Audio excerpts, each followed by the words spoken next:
Jæja, velkomin í þessa yfirferðið. Við erum að fara að blaða í gegnum alveg sérstaka leikbók í dag. Þetta er nefnilega handbók hönnuð frá grunni fyrir framtíðamestara sem dreymir stórt að spila á stærstu sviðunum í Evrópu. Við ætlum að skoða nákvæmlega hvaða það er sem skilur góða leikminn frá þeim allra bestu. Þetta er engin tilviljun eða eintóm heppni, aldeilis ekki. Þetta snýst markvissa tækni, nútímalegan leikskilning beint frá UEFA og auðvitað rétta hugafarið. Þetta verður geggjað, við skulum vinda okkur beint í þetta. Sko, spurningin sem brennur örugglega á mörgum er hreinlega þessi. Hvað er það sem gerir bestu leikmannana eiginlega óstöðvandi úti á velli? Er það bara eiginlegur hraði, gríðarlegur styrkur? Eða er það eitthvað allt annað, einhver falinn töframáttur? Svarið liggur í því hvernig hugur og líkami vinna saman sem ein óslítandi heild. Af því að bestu leikmenn heims þeir hafa stjórn á smáatriðum sem flestir taka ekki einu sína eftir. Þeir sjá völlin alveg öðruvísi og stýra boltanum eins og hann sé blátt áfram framlenging á þeirra eigin fæti. Sem kemur okkur að þessu stóra hugtaki, gullöld lærdómsins. Sérfræðingar á vegum UEFA benda á dálítið magnað. Nákvæmlega í kringun 11 ára aldurinn gerist nefnilega eitthvað stórkostlegt. Taugakerfi leikmanna er á þessum tíma alveg galhopið. Það er bókstaflega eins og svumpur sem sígur í sig nýjar og flóknar hreyfingar á algjörum mettíma. Þess vegna er akkurat þessi aldur fullkominn tími til að negla niður tæknina. Það sem að læra þessum árum, það festist einfaldlega í minninu út lífið. Algjörlega dýrmætur tími. Fyrsti kafli, leyndarmál litla flóans. Tökum beina stefnu á það hvernig sjálfur Lionel Messi fer að þessu. Allilagi, ef við brjótum nákvæmlega niður hvernig Messi rekur boltan, þá sjáum við 3 lykilatriði. Í fyrsta lagi, að snerta boltan í hverju einasta skrefi. Við erum ekki að tala að sparka boltanum langt áfram og taka svo hlaupi á eftir honum. Nei, með því að snerta hann stöðurt er boltinn alltaf í stjórn ef bregðast þarf snöggt við. Í öðru lagi, þetta er rosalega mikilvægt, halda lágum þyngdarpunkti. Með því að hafa hnén aðeins beygð, fæst þetta ótrúlega jafnvægi sem gerir varnarmönnum næstum ókleift að ýta leikmanni brutt. Og númer 3, regla sem gleymist alltaf oft, halda höfðinu uppi. Í staðs að glápa bara boltan þarf að skanna völlin og einblína á hnén á varnarmanninum til að lesa nákvæmlega hvart hann ætlar að fara. Snild, ekki satt? Þetta tengist álitlum sem er virkilega skemmtilegt hugtak. Við skulum kalla þetta límiða snertinguna. Hljómar svolítið eins og eitthvað beint úr barnabók en hugmyndin er nákvæmlega svona. Að nota utanfótinn beint við litlutána til að stýra boltanum mjúklega áfram þegar lítið plássur í boði. Þá myndast þessi flæðandi svifhreyfing þar sem boltinn virðist nánast fastur við fótinn, alveg eins og hann sé teikipaður fastur. Og það er akkurat þessi tækni sem leyfir leikmönnum að smeyja sér framhjá varnarvækjum eins og þetta sé bara hversdagslegt sveig í skíðabrekku. Og þetta leiðir okkur að einni allra færistu gabbreifingunni á vellinum, lesnúningurinn. Hvernig virkar hann? Jú, fyrst er boltinn dreginn eldsnöggt tilbaka með ílinn á fætunum. Næst ýtir mannum léttilega fyrir aftan standfótinn þannig að ferillinn myndar fullkomin le. En heyrðu, hér kemur stóra leyndarmálið. Snúningurinn sjálfur hreinlega ekki nóg. Leið og boltanum er sleppt verður að koma gríðarharður 5 metra sprengisprettur. Það er þessi óvænti hraðabreyting í lokin sem skilur varnarmennina eftir í grasinu, annars gætu þeir auðveldlega stígi aftur inn í stöðuna. Algjörlega lífsnauðslegt smáatriði. Kafla 2. Æfingar fyrir töfrafætur. Færum okkur frá leikvangunum og beint heim í rannsóknarstofuna.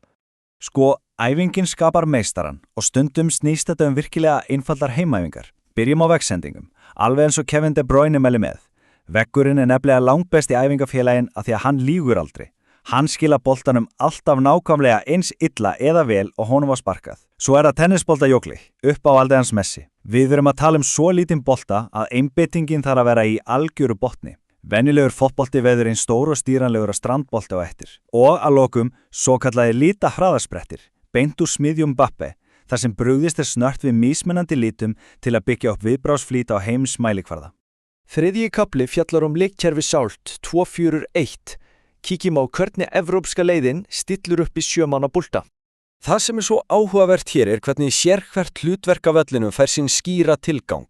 Í vörninni eru 2 sem við köllum klettana, alveg í stíl við Van Dijk. Þeir halda yfirveguninni og byggja upp leikinn af öryggi. Svo kemur stærsta línan fyrir framan þá með 4 leikmönnum. Þar finnum við bæði heilan á miðjunni sem skannar spilið eins og De Bruyne og orkuna á kontunum sem þorir að sækja af fullum krafti líkt og Saka. Og fremstur sá einu sanni veiðimaður. Þetta er okkar innri Haaland, leikmaðurinn sem þefar upp í færin og klárar sóknina mískunnarreist inn í teig. Sérhver hluti lýsin spila nákvæmlega sitt hlutverk eins og tannhjól í stóri vél. Og þá erum við komin að 4. kaflanum. hugarfar og virðing. Vegna þess að sannir meistarar spila ekki bara með fótunum, þeir nota hugan alveg jafn mikið. Það að þekkja munin á því hvað er hægt að stjórna og hvar ekki er hreinlega stórmál. Vinstra megin höfum við það eina sem leikmenn geta í raun stjórnað. Sínu eigin vinnuframlagi, hvernig tekið þeir á mótlæti eða mistökum og hvernig stutt er við baki á liðsfélögum. En hægra megin, þá eru hlutirni sem eru algjörlega utan okkar valds. Það er til dæmis engin leið að stjórna rigningunni, dómgæslunni eða hvernig andstæðingarnir láta. Galdurinn er þess vegna sá að sóa engri, og ég meina bókstaflega engri orku í það sem er hægra megin, heldur setja alla sína einbeitingu í það sem er hægt að stjórna sjálfur. Þetta eitt og sér breytir öllu. Kíkjum á hvernig þetta virkar raunverulega inn á vellinum. Evrópskir þjálfarar mæla með mjög sniðugu verkfæri til að stjórna tilfinningum sem kallast stoppljósa aðferðin. Ef eitthvað klikkar og pirringurinn síður upp, þá kviknar rauðaljósið. Það þýðir stutt stopp til að hreinlega viðurkenna að maður sé pirraður, sem er auðvitað alveg eðlilegt. Svo kemur gulaljósið, einn stór, djúpur andardráttur. Bara þessi eina sekunda er oftast nóg til að núllstilla heilan algjörlega og að lokum græna ljósið. Þá er einbeitingin komin beint aftur á næstu snertingu, án þess að ykkur gamalt pirringur þvælist fyrir leikmannunum. Bráð sniðugt. Tölum aðeins eina rosalega mikilvæga tölu í samhengi við liðsheildina. 3 sekúndur. Það er oft rætt 3 sekúnda regluna. Hvað þýðir það? Jú, þegar liðsfélagi gerir mistök, þá hefur liðið í kring nákvæmlega 3 sekúndur til að sýna stuðning. Eitt klapp á bakið, eða jafnvel bara hrópa áfram næst tekst þetta, breytir orkunni á augabragði. Ef menn byrja að væla eða kvarta yfir mistökum, rynur sjálfstraustið í liðinu. Með því að peppa strax verður liðið hreinlega ósigrandi. Heldin stendur alltaf saman. Og það er algjörlega nauðsynlegt að hafa þessa gullnu reglu á bakvið eyrað. Besta hefndin er að spila betur. Fótbolti getur verið stálharður og vissulega munu andstæðingar stundum reyna pirramenn eða brjóta á sér til að trufla flæðið. En hvernig svara alvöru meistarar í slíkum aðstæðum? Svara þeir með kjaftbrúki eða látum? Nei, þeir svara með fótboltanum einum saman. Þeir halda yfirvegun og snúa á andstæðingin með enn glæsilegri tilþrifum. Að halda stjórnarskapinu sínu er sennilega einn stærsti ofurkraftur sem hægt er að hafa á vellinum. Svo stóra spurningin að lokum hlýtur að vera þessi. Eru leikmenn tilbúnir að spila alveg eins og stærstu stjórnar í Evrópu? Við erum að búin að fara yfir tækni Messi, kynnast nútíma leikkerfum, skilja varnarhlutverkin og ekki síst, við vetum núna nákvæmlega hvernig rétta hugafarið á að vera. Verkfærin eru öll komin á borðið. En næsta skrif, það gerist ekki í þessari yfirferð heldur út hjá grasi. Takk kærlega fyrir að fylgjast með í dag og mega allir njóta þess að spila einn frábæra, fallega leik. Sjáumst á vellinum.